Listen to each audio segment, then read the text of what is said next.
Salut à toutes et à tous, bienvenue, vous êtes dans la bulle. Je suis ravi de recevoir aujourd'hui Noëlla. Salut Noëlla. Salut. Katia. Salut Katia, ça va? Salut Enzo. Bienvenue, vous êtes dans la bulle. Salut. Salut. Ça va? Ça va et toi? Ça va très bien et toi? Alors ça part n'importe comment là, tu vois? Tu sens le truc qui part n'importe comment déjà. Bon. C'est ça qui est bon. C'est bon. Noëlla, Oui. Noëlla Ligan, Exact. Katia K. Gatiaka. Vous êtes donc les dirigeantes de Fresh Africa. Exact. On va savoir ce que c'est que Fresh Africa dans quelques instants, mais un petit parcours en très résumé. En 2 mots, c'est un parcours qu'on a fait ensemble, parce que ça fait plus d'une dizaine d'années qu'on travaille ensemble. En 2 mots, on est dans le salariat, on travaille chez un des plus gros fournisseurs d'Internet. Je suis sa manager. Ensuite, on se lance dans une aventure où on a une agence de communication créative, donc on est plutôt dans le milieu de la musique. Et ensuite, on bascule sur Fresh Africa. À savoir que donc c'est notre deuxième entreprise et à chaque fois, on a suivi les passions de l'une et l'autre. Le fournisseur, c'est Free. C'est Free, Exactement. c'est quelqu'un qui nous pousse Bravo, partout. on a tout compris. Oui, Hein? c'est ça. Salut Xavier. Bon, et donc du coup, donc vous étiez chez Free. Le truc musical, c'était quoi exactement? En fait, moi, grosse mordue, passionnée de musique, il s'avère que dans mon entourage, j'ai beaucoup d'artistes.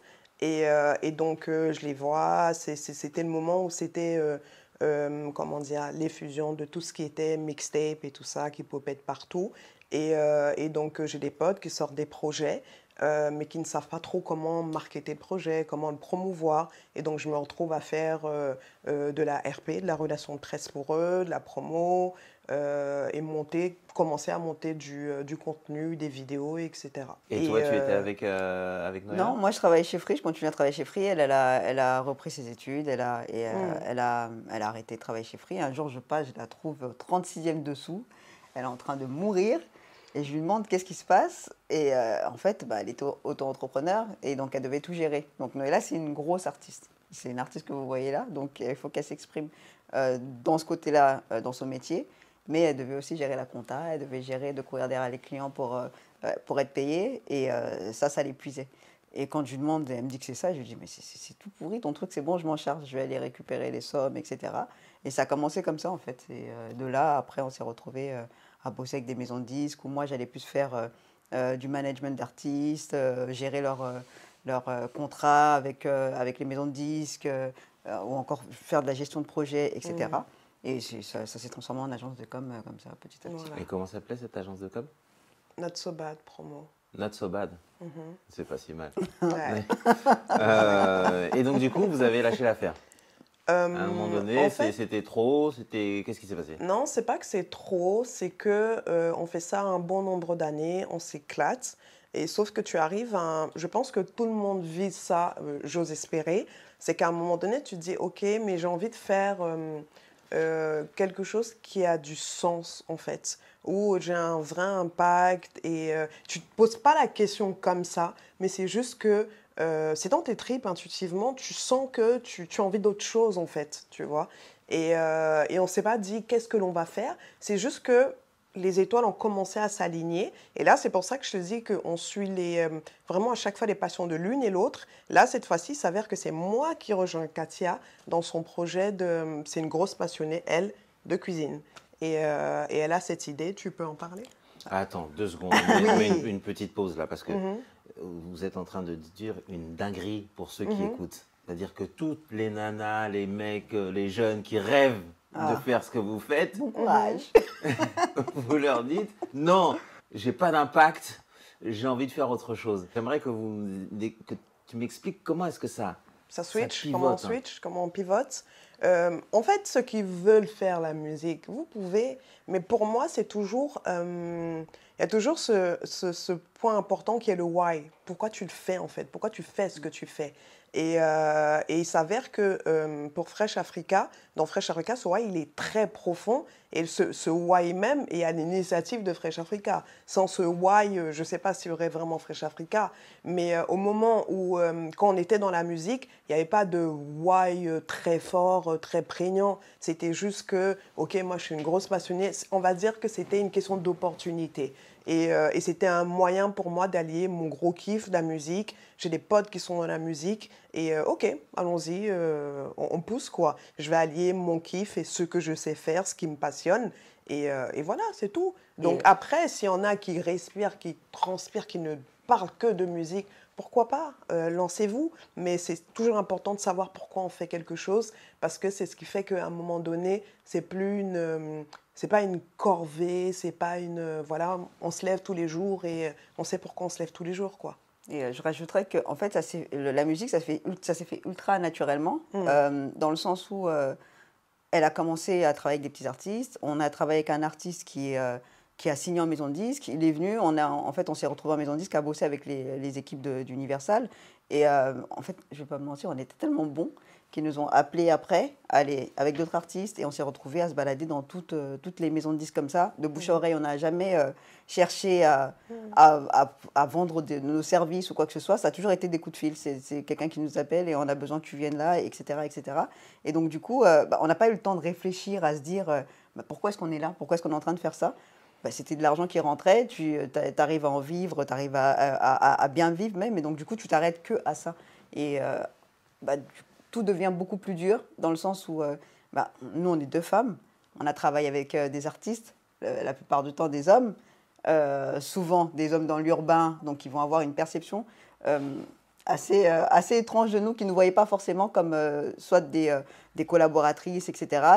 On avait plusieurs rôles. On pouvait être, si tu as de la chance, tu es leur mère. Sinon, ils te voient comme leur petite amie. Sinon, ils te voient comme leur sœur. Et donc, le comportement qu'ils vont avoir avec toi ne va pas forcément être professionnel. Et au bout d'un moment, c'est assez fatigant. C'est intense de lutter au quotidien avec les personnes avec qui tu travailles. Ok, donc ensuite, il y a un glissement, du coup, vers la passion, ta passion, Katia, qui est... La cuisine. La cuisine. La cuisine, c'est quoi? Manger burk. Donc c'est cuisiner. J'aime bien faire manger les gens. Je suis plus de l'autre côté. Donc t'aimes pas manger? Je mange normalement. C'est pas quelque chose qui me réjouit tant que ça. Moi, j'aime bien manger. C'est pour ça qu'on est le duo parfait. Ouais. Donc en fait, je cuisine depuis que j'ai l'âge de 12 ans à peu près. Au début, c'était par nécessité. Et je restais souvent seule à la maison, à midi. Ma mère, elle me laissait de quoi préparer mon repas assez rapidement. Et au fur et à mesure, ça commençait à se ressembler un peu tout le temps, à manger la même chose. Et j'ai commencé à trouver des petites créations, rajouter des petites choses à droite, à gauche, qui venaient de mon cerveau la nuit. Je me réveillais, je changeais ce qu'elle me donnait. J'ai la particularité de pouvoir faire peut-être 100 plats avec les mêmes ingrédients. Je confirme. Et donc ça vient de là, et au fur et à mesure de faire ces recherches, c'est devenu une passion, la cuisine. Donc j'en ai jamais fait mon métier, parce que ma première passion c'est le droit, donc c'est ce que j'ai suivi. Et de là, à un moment je me dis, je sais pas pourquoi c'est arrivé à ce moment-là, où je commence à m'intéresser un petit peu plus aux produits, que je pense que c'était à cause d'elle. Elle mangeait assez spécialement, et donc je faisais très attention à ce que j'achetais quand j'allais faire à manger pour elle. Et je me suis dit, en fait, j'ai remarqué que quand j'allais chercher des produits tropicaux, j'avais un gros déficit, que ce soit en termes de qualité ou en termes de traçabilité, de savoir d'où ça vient. Tu vas aller acheter tes trucs dans la petite boutique du coin, le mec, il ne sait même pas, tu lui demandes... je ne sais pas, de la checker, il ne sait pas ce que c'est. Et pourtant, il en vend. Et donc, ce genre de choses, ces épisodes-là, m'ont fait réaliser qu'il y avait un gros problème autour de notre nourriture. Alors que j'ai un boucher à Boulogne, là, quand j'y vais, il peut me raconter toute l'histoire de la viande que je vais manger. Et je peux le retrouver, je peux aller acheter des pommes de terre ou des tomates chez un agriculteur du 95 en direct, mais avec nos produits, je ne le trouvais pas. Et c'est parti de là. Et c'est là qu'on a commencé. J'ai commencé d'abord toute seule à chercher des produits, à me mettre en lien direct avec des petits producteurs. Donc j'ai utilisé un site pour faire ça, qui relie en fait qui te relie avec tous les producteurs en tout, que ce soit en viande, etc., dans le monde. Et impossible de parler aux petits producteurs. Donc je me dis, c'est l'outil, ok, c'est sur Internet, peut-être que les producteurs africains, pourtant tu parles avec les producteurs d'autres pays, mais pas africains. De là, je me dis, c'est peut-être le problème, c'est peut-être l'outil, mais pas que. Et en même temps, les personnes à qui je parle, qui peuvent me vendre ces produits, ne sont jamais des petits producteurs africains. Et de là, je me dis, en fait, on peut aller, comme on faisait quand on était petit, on allait au village, on nous ramenait en vacances, On peut aller directement voir ses producteurs et aller leur acheter les produits. Comme ça, on aura la qualité et la transparence. Donc, tu te dis, ok, je vais devenir la personne qui va faire ce lien-là. Mais à quel moment à quel moment tu es chez Free, tu aides ensuite Noëlla sur la musique. Moi, ce qui m'intéresse, c'est la bascule. Tu vois, c'est comment, qu'est-ce qui se passe pour dire, ok, ça va être, je vais en faire mon job. Je sais pas. C'est bien la musique, hein. Mais aller en boîte, aller en concert, je ne peux plus aller en concert maintenant à cause de ça parce qu'on a fait beaucoup de concerts, on a fait beaucoup de choses. En fait, c'était un truc c'était devenu de l'irritation. Le travail, il était comme les gens qui se rendent au bureau à la Défense et qui n'en peuvent plus. Bah, c'est la même chose. Ça avait beau être un monde fun, mais je le trouvais plus fun en fait. Et je ne sais pas ce qui a fait que je me suis totalement retournée sur autre chose. J'ai commencé à faire mon truc toute seule. Elle ne voulait pas me rejoindre. C'est quoi? C'est pas quand tu passes ton CAP? Ah oui, parce que du coup, j'ai commencé à passer mon CAP de cuisine aussi en même temps. Et oui, effectivement, je trouvais très facilement tous les produits sur lesquels je devais travailler, mais pas ceux que moi, je voulais rajouter. Effectivement, ça vient de là. Et donc, pendant un an, je me préparais à passer mon CAP, je l'ai fait à distance. Et donc, je cuisinais tous les jours. Et ce problème, il devenait très prégnant. Elle m'a vu de l'extérieur, en fait. Elle n'était pas avec moi au début. Elle est continuée encore. Elle est venue après. Elle ne voulait pas y aller, tu as dit. Elle ne voulait pas y aller. Ah ouais. Je lui ai présenté le projet. Pourquoi elle ne voulait pas y aller? Non, c'est pas que je ne... C'est juste que j'avais la tête ailleurs. J'étais encore dans l'agence, j'étais encore dans la créa. Donc, au moment où elle m'en parle, moi, je ne suis pas cuistot, j'aime bien manger, mais je ne sens pas, on va dire, un fort appel. Et donc, elle m'en parle, cool. Elle me fait même une presse. Je fais un pitch avec un PowerPoint. C'est bon, ça. Ah ouais, vraiment. Elle a refusé en me tapant sur l'épaule. Elle m'a dit...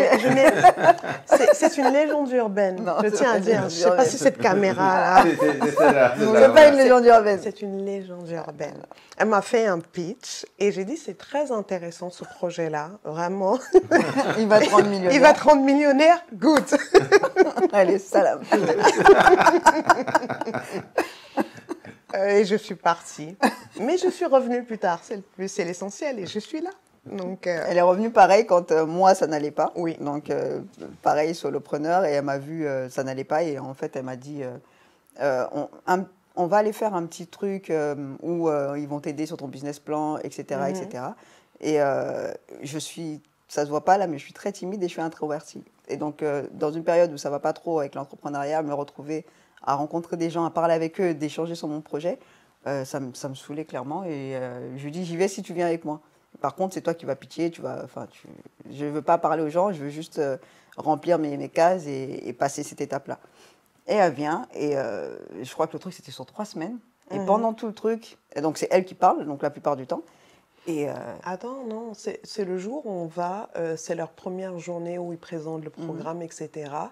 Et après, la dame qui faisait la présentation dit, mettez le nom de votre boîte, en fait. Et Katia, elle me regarde et elle me dit, comment on va l'appeler le projet? Parce qu'elle ne voulait pas donner le nom de son projet initial. Et je dis, attends, Fresh Africa. Et en fait, le nom Fresh Africa est venu en 20 secondes. Et donc, on note Fresh Africa. Et donc, elle me demande encore de faire son sac à dos, de l'accompagner à la formation. Donc, je viens. Et il s'avère que les premiers jours, en fait, les gens ont senti une énergie. Et ils n'arrêtaient pas de dire Noëlla, Katia, pour eux, c'était évident que ce projet-là était porté par nous, toutes les deux. Et voilà, en fait, c'est comme ça que... Non, après, elle a vu le chiffre d'affaires aussi.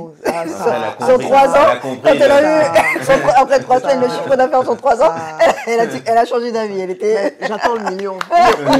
Il est où? Mais en tout cas, tu parles d'énergie, et effectivement, moi, ce qui m'a plu...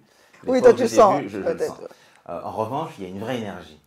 Il y a une profonde énergie et ça me plaît. Et c'est pour ça que je voulais vous avoir ici sur le plateau pour que vous m'en parliez. Ce qui m'intéresse, moi, c'est la bascule, là, ce que vous venez de nous expliquer. C'est chouette de vous voir et essayer de chercher dans les souvenirs et de se dire, ah oui, non, c'est à ce moment-là, non, là, c'est le CAP, là, ça c'est ce qui m'intéresse. C'est l'histoire des femmes que vous êtes et aujourd'hui, on est avec Fresh Africa. Donc, Fresh Africa, fabrication de produits alimentaires et boissons. C'est ça. Alors, c'est ce qui a marqué sur le... Des fruits tropicaux fraîchement tombés de l'arbre directement dans votre assiette. Chez Fresh Africa, nous proposons des paniers de fruits et légumes tropicaux sourcés de manière juste dans de petites exploitations d'Afrique subsaharienne, pratiquant une agriculture durable. Tous nos produits évoluent au rythme des saisons et des aléas climatiques. Ils sont 100% naturels, cueillis à maturité et remplis de saveurs. C'est ça, Fresh Africa? Ou est-ce que j'ai l'impression que c'est encore un petit peu pivoté? Non, on n'a pas pivoté, c'est juste que c'est une partie de ce que l'on fait. Et on va dire que c'est une partie... ce pitch-là, j'imagine que tu as dû le trouver sur le site internet peut-être. Et c'est une partie qui est adressée au grand public. En fait, nous, on est donc une start-up et food tech, vraiment food tech dans tous les sens du terme. Dans le sens où il y a cette partie effectivement food, c'est la partie dont tu viens de parler, le fait d'aller sourcer des produits qui sont 100% naturels, de saison, et il y a une partie tech qui est très importante en fait, et que peu de gens voient pour l'instant.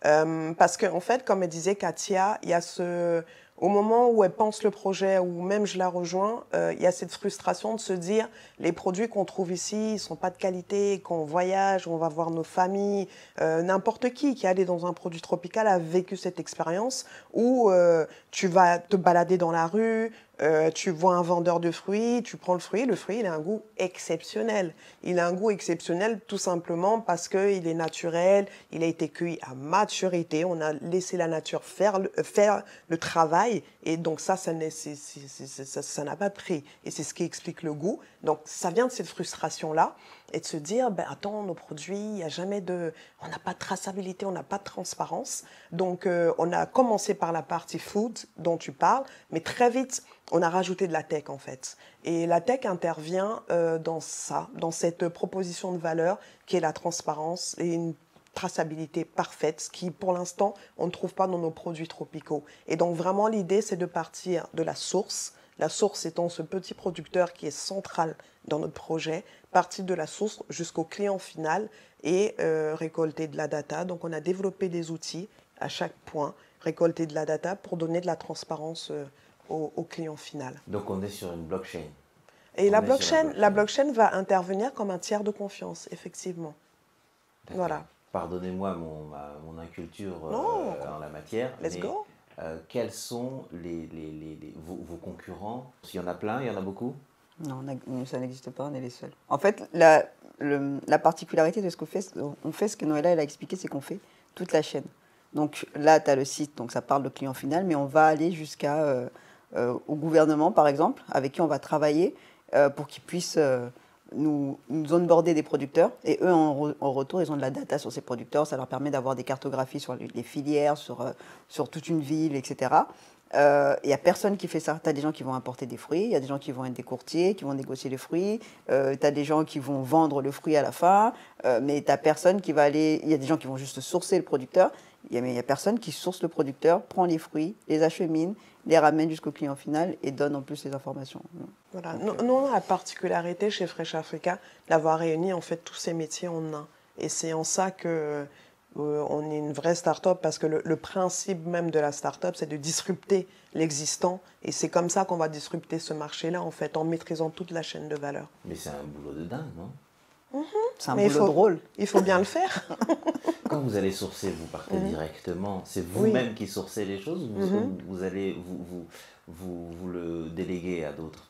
On a deux types de sourcing. On a, de base, c'est nous qui y allons, mais ça va être impossible de scaler, comme on dit en langage startup, ça veut dire faire augmenter un peu la puissance de son produit sans avoir à trop fournir en amont.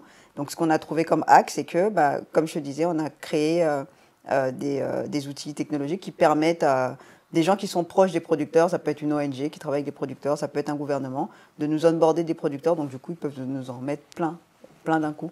Et donc ça c'est un type de sourcing, et le deuxième c'est effectivement qu'on se rend sur place. Ouais. Vous êtes allé, le premier pays, la première fois que vous avez pris le sac à dos et que vous vous êtes dit on y va? Je regarde la caméra, nous on aime les problèmes. Donc on s'est dit on va commencer là où c'est compliqué. Donc là où c'est compliqué, il s'avère que c'est nos pays d'origine, Afrique centrale, Cameroun, Congo, RDC. Donc, quand je dis que c'est compliqué, ça veut dire qu'il y a d'autres pays où administrativement, les process sont beaucoup plus rapides et beaucoup plus simples. Mais on s'est dit que si on arrivait à craquer le système dans ces deux pays-là, on pourrait dupliquer le système ailleurs plus facilement. Donc, on a commencé, premier pays Cameroun, deuxième pays Congo RDC.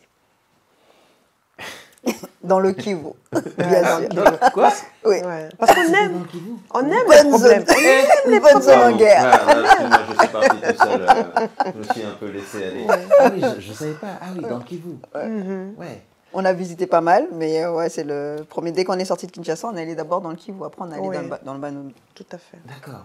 Okay. Ça s'est bien passé, c'était compliqué, c'était facile, c'était finalement moins compliqué que ce que vous imaginiez, ou alors c'était aussi dur que ce que vous imaginiez, ou alors c'était plus dur que ce que vous imaginiez. À aucun moment on ne s'est posé cette question-là. C'était juste se dire, ok, ça va être challengeant dans ces pays-là. Et on s'attendait à des challenges et on les a eus. Mais tu vois, très souvent quand on nous pose la question, on va nous dire, donc, c'est pas la première fois qu'on entend cette question-là. Et notre réponse est toujours oui, ben non. Mais en fait, parce que pour nous, l'entrepreneuriat en soi, c'est une succession de problèmes. Ce n'est que ça. Un entrepreneur, tous les jours, se lève pour régler un problème. Ce n'est que ça. Donc, ceux qui pensent que l'entrepreneuriat, c'est un grand fleuve tranquille, c'est la fame, c'est la hype, c'est complètement faux. Donc, si ce n'est pas un problème opérationnel, c'est RH, on ne fait que ça. Et en fait, ça, on l'a intégré très vite, en fait, et inconsciemment d'ailleurs, de se dire que voilà, c'est un challenge après l'autre. Et donc moi, en tout cas moi, pour moi, je vis comme ça, avec du recul. C'est pas plus dur que... C'est juste un challenge, un problème parmi tant d'autres qu'on a résolu.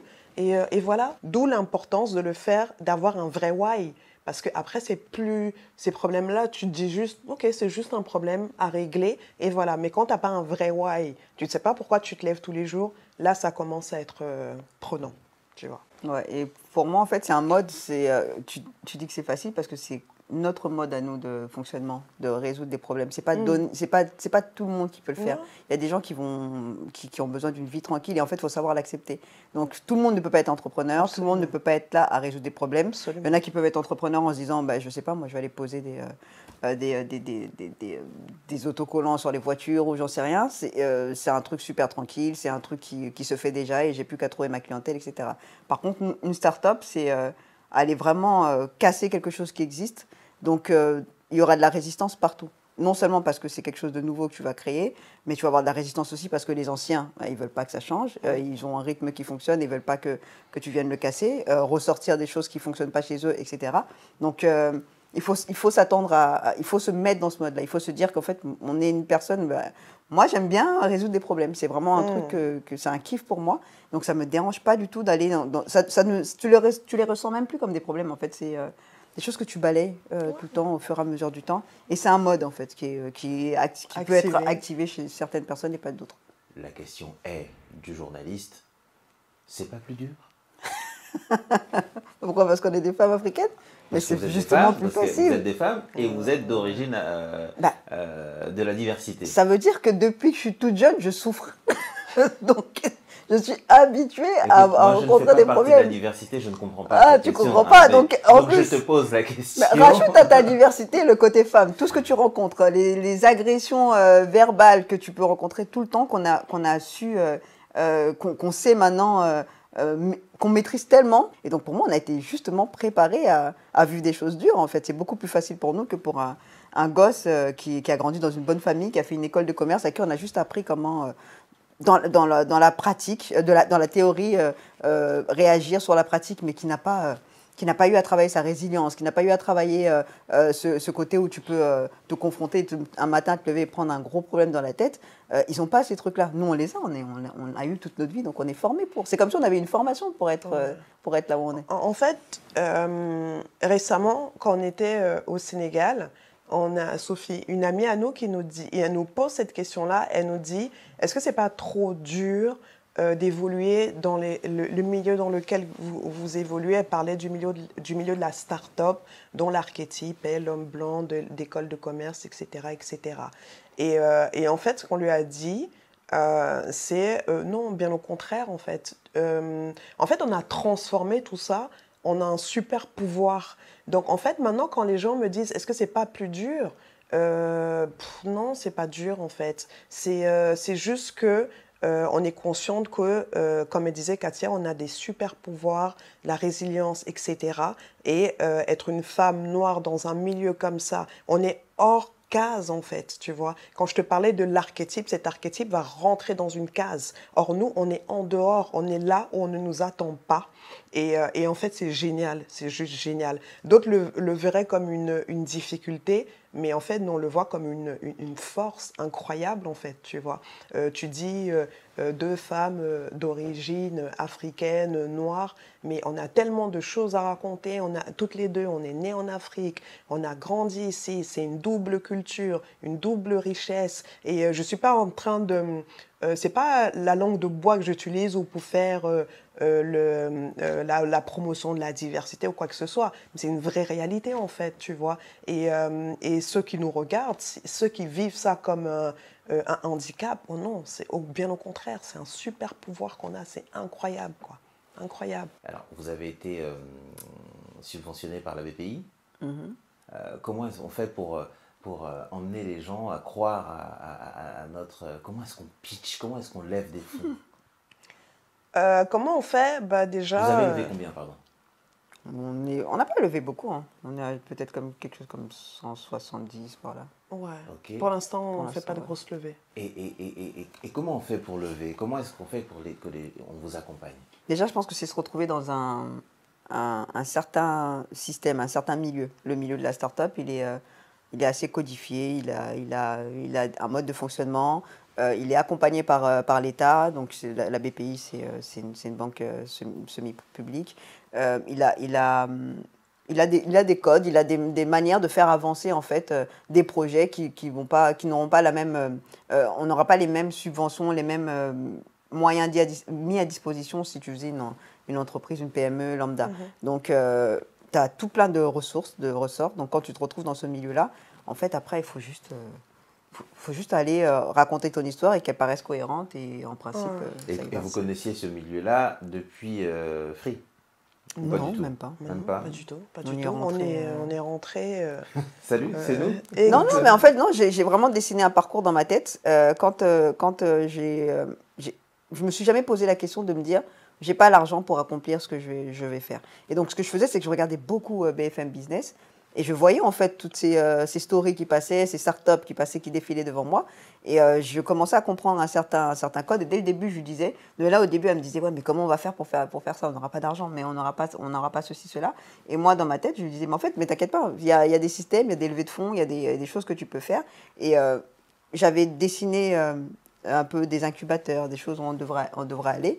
Et Noëlla, elle a la particularité d'être très, très forte dans le fait de raconter une histoire, de le dessiner, de présenter aux gens. En fait, tu peux lui dire n'importe quoi et elle le façonne et elle le ramène en fait. Et donc en fait, ce qu'il y avait de brouillon dans ma tête, c'est pas que le storytelling, ça va beaucoup plus loin que ça.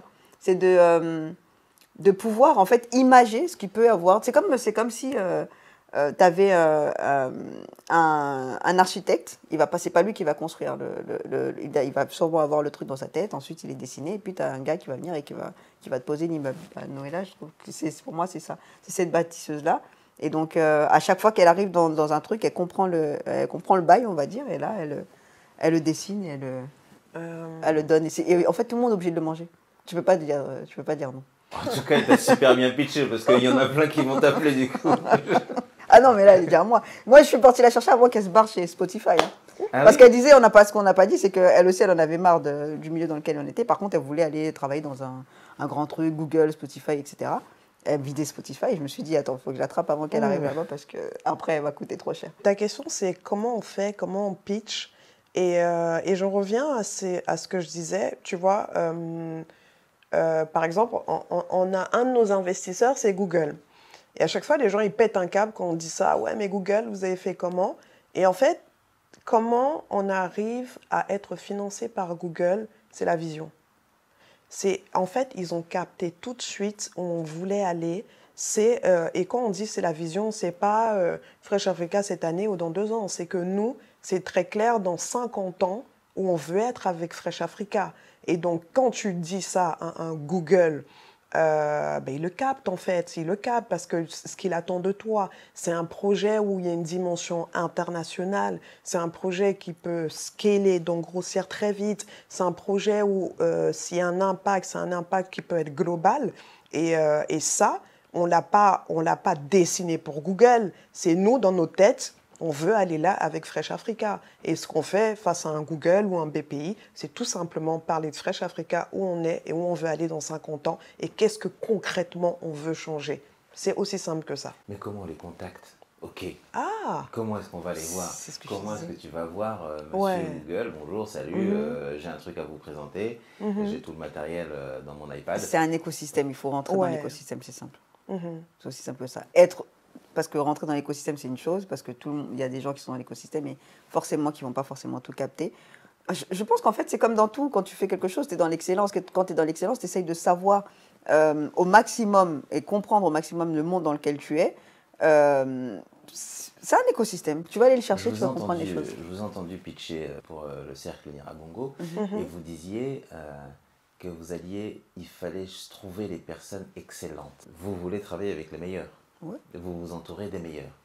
Et j'ai vu sur un post LinkedIn, pas plus tard qu'hier ou avant-hier, vous êtes à la recherche de quelqu'un, non? On a 2 grosses têtes qu'on vise, mais c'est vraiment pour des postes plus hauts. Donc, c'est 2 grosses têtes qui vont coûter très cher. Et donc, on ira lever, je pense, de l'argent pour elles. Ouais. Et voilà. Mais vous savez qui c'est? Bien sûr. Et elles savent très bien, on leur a dit. Oui. Et elles sont sur un autre poste. C'est des grosses têtes. Et vous allez aller les récupérer. Mais on leur a dit, il faut par contre qu'on lève des millions pour pouvoir vous payer. Tellement c'est des millions, on va les lever, on va aller chercher l'argent assez rapidement parce que c'est des. Moi, je veux dire, doit travail. Il y en a une qui est chez BPI et une chez Google. D'accord. Google et la BPI, elles arrivent. Hein. Est-ce que vous pouvez nous parler de votre logo, de votre tenue, de votre look? Parce qu'il y a un dress code, parce qu'il y a une photo là. On pense que vous faites de la musique, hein, vous avez vu, on pense qu'on est des artistes. Que vous êtes des artistes. C'est vrai. Quand on va au Congo, on nous appelle comment? L'artiste. Alors que rien à voir, on est dans de la food-tech, les gars. Exact. C'est ça qui est intéressant. Se retrouver dans des endroits même... Attends, on était quoi? C'était avant-hier à Auguste Debouzy. Ouais. Donc c'est un cabinet d'avocats. C'est un des plus grands cabinets. Un des plus grands cabinets d'avocats. Et on arrive, on est comme ça, quoi. Je ne sais pas si tu te souviens de Christine Ockrent. Oui. Elle vient de sortir un livre et donc elle présentait. Donc notre cabinet d'avocats, ils font plein d'événements comme ça, ils nous invitent puisqu'on fait partie du cabinet. Et du coup, t'imagines le genre de public qu'il devait avoir là. Et on était là déjà des 2 seuls noirs. Et en plus, avec nos tenues habituelles. C'est pas un dress code qui est voulu, c'est calculé. C'est juste que on a la chance, parce que c'est un privilège de créer sa boîte. Okay? Et en fait, pourquoi on va se travestir alors que c'est notre boîte? Donc l'idée, c'est on est comme on est. Et il n'y a pas de... Il n'y a pas de dress code ou quoi que ce soit. Donc, mais si, non, never. On était comme ça avant, tu sais. Bien, que tu aimes ce que tu portes, il n'y a pas de problème. Mais à ce moment-là, toi, tu aurais un Fresh Africa. Oui, mais ça, c'est l'uniforme. C'est normal. C'est normal. C'est normal. Là, on est sur. Pardon, on est sur un duo. Totalement. On a qu'est-ce que je peux donner comme exemple? Il va être débile, forcément, l'exemple. On a les Dupont et Dupont. Tu vois ce que je veux dire? Tic et tac. Ben et Nuts. Tic et tac, on a Ben et Nuts, ok. Tu vois, donc c'est quelque chose de voulu. Ouais, mais on est pareil, nos teams, ils ont les mêmes choses. Honnêtement, si ta question c'est est-ce que c'est calculé? Non. Mais maintenant, il y a là, on vient chez Enzo, on va mettre un t-shirt avec le branding Fresh Africa. C'est le travail de Noël, ça. Ça, c'est mon boulot. Et c'est normal qu'il y ait un branding. Par contre, c'est très important. Fresh Africa, tu vois, il y avait une de ses volontés, au-delà du petit paysan qu'on met en avant, c'était valoriser l'image d'un continent et de ses produits. Donc, si tu vas sur nos réseaux sociaux, tu vas voir que au-delà des produits, il y a un lifestyle qu'on met en avant, une certaine esthétique. Donc, ça, c'est hyper important. Donc, le branding a été travaillé dès le début parce que très souvent, quand on prononce l'Afrique, c'est associé, où il y a une connotation négative, en fait, tu vois. C'est pas associé à un standing, c'est pas forcément le premium qui va te venir à l'esprit, ce genre de choses. Et nous, dès le début, non. Donc, c'est une des premières choses qu'on a travaillé, c'est notre plateforme de marque, comment on voulait s'exprimer, comment on prenait la parole, qu'est-ce qu'on voulait mettre en avant, quelle était notre charte graphique. Donc ça, c'est hyper bien pensé, par contre. En tout cas, ça s'entend dans la manière dont tu le dis. Je vous ai dit qu'elle peut vous faire manger n'importe quoi, c'est son métier. Et ça se lit, c'est agréable. On pourrait, comme je disais, en parler pendant longtemps. J'aimerais juste vous poser 2 dernières questions. De quoi êtes-vous le plus fier? Je suis fière de Fresh Africa, pas parce qu'on l'a fait ou quoi que ce soit. Je suis fière de Fresh Africa et où Fresh Africa est en train de se diriger. Et en fait, quand je vois mon équipe, l'équipe qu'on a, je suis hyper fière d'eux et d'elle, l'équipe, et les membres de l'équipe, parce que c'est tous des passionnés aussi qui ont la conviction qui sont une des pièces de tout un ensemble et qui avancent vers une direction. Donc, je suis hyper fière de ça. Vous êtes combien? On est 10 ici. Ouais. Et moi, je suis fière d'avoir pu convaincre autant de gens. Donc, j'ai pu la convaincre elle en premier. Et là, maintenant, on a convaincu une équipe. J'ai convaincu des gens qui travaillent dans des très grands groupes à venir travailler avec nous, qui sont prêts à laisser leur poste pour venir travailler avec nous. De convaincre tous les jours des ministres, des gens à nous écouter, à nous donner de leur temps, à rassembler leur équipe pour qu'on leur présente nos outils, à les utiliser. Je suis super fière de ça. Qu'est-ce que tu dirais à la petite fille que tu étais? Imagine que là, celle qui va te regarder, c'est une autre Katia qui a 7 ans aujourd'hui, qui a 8 ans aujourd'hui et qui entend ce que tu lui dis. Okay. Vas-y. Sois têtu. Continue à être têtu dans le sens où quand tu sais ce que tu veux, tu peux arriver à atteindre ce que tu veux. Tout ce qu'on viendra te dire à côté, à te dire que ce n'est pas possible, tu ne peux pas le faire parce que ceci, cela, c'est pas vrai. Donc, il n'y a rien qui peut te stopper. Il n'y a rien qui peut te stopper. Tu es formé pour et accepte toutes les difficultés qui t'arrivent parce que c'est ce qui va te préparer à plus tard. À la petite Noëlla, je lui dirais de continuer à rêver, vraiment. Parce que c'était... elle va très souvent, comme elle est petite, très souvent entendre des adultes qui lui disent « Arrête de rêver, fais ça, fais ci, fais ci ». Et ne les écoute pas. Continue à rêver parce que c'est ça, en fait, qui va te nourrir beaucoup plus tard. Et surtout, tes rêves, tu vas les réaliser. Donc, continue à rêver. Fresh Africa, dans 5 ans, dans 10 ans, c'est quoi? On est où? Et tu parlais tout à l'heure dans 50 ans. Dans 5 ans, je pense qu'on est déjà on est global, comme on dit en anglais. Alors, vous êtes global, c'est ça? Yes. C'est-à-dire que vous êtes international? International. Exact. Notre solution, elle est utilisée, elle s'est imposée comme une évidence et c'est celle qu'on reconnaît, c'est la première utilisation. C'est la première des technologies qu'on utilise dans ce sens-là. Les autres viennent un peu attraper, copier, recopier. Mais c'est un peu comme, je ne sais pas comment je vais te décrire ça. Danone, ils restent là, ils sont là, même s'il y a des nouvelles marques de yaourt qui arrivent, tu as Michel Augustin qui arrive, ils finissent par être achetés par Danone. Fresh Africa, c'est là, c'est à peu près, c'est en train d'aller dans cette direction-là dans 5 ans, 10 ans, et voilà. Et on a fait découvrir au monde entier le vrai goût de la mangue, quoi, parce que la mangue que vous goûtez là, non, c'est pas le vrai goût. Donc on a réussi notre mission. Merci mesdames, merci Noëlla, merci Katia. Merci beaucoup pour ce moment. Merci pour l'invitation. On est hyper contents d'être venus. On a été bien reçus, bien maquillés.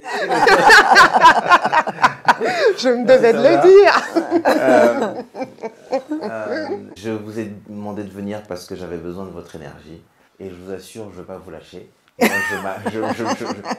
Autant tu es sûr que tu vas récupérer Google et BPI et les machins, autant je suis sûr que je ne vous lâche pas et on reste ensemble. Là, pour le coup, je fais un coming out, une déclaration officielle. Voilà, Fresh Africa, on reste ensemble. En tout cas, vous m'aurez dans vos basques pendant un petit Pas de moment. souci. Pas de souci. Allez, à bientôt. Salut, c'était Dans la Bulle avec Noëlla, Katia, et Fresh Africa. Salut. Bye. Ciao, ciao.